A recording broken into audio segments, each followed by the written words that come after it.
Shafi, reka nze ngufashe ndabona umudamu arembye. Wowe utaza kunkore ngo ndi wihende nkore ko wewe. Sinkemeya. Ahubwo nayo rero nikiko kiramuka muri iyi modoka.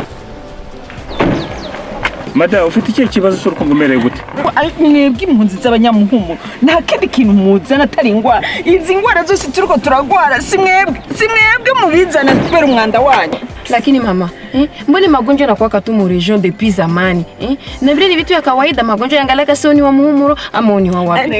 Reka we nukuru wejo aba banyamuhumuro we ntabuzi. Ingwara mvize je sinzi ngo ni nyabaki. Ubu unye nakarere kose kagiye kuyandura.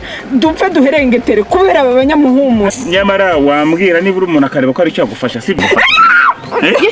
Utwo numva usadutse kubera uyu munyamuhumuro atuma mvuga menshi.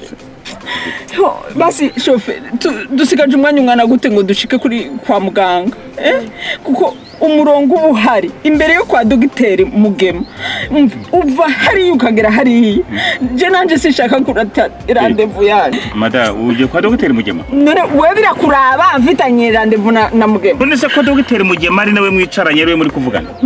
Ngo ngwiki dogiteri Mugema ureba se ni karita akazi? Ni karita akazi?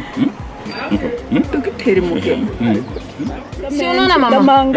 Haiwaki mzuri. Wewe pale ulikuwa unasema sema muhumuro habasaidii kitu, banaleta uchafu, sio banaleta mashida. Angalia sasa. Yanje mwanatuma natoka kunyumba unaenda mtafuta. Tuna ulikuwa sema habasaidii kitu wafai. Nukuri mbabariranye n'umuntu abayapfu.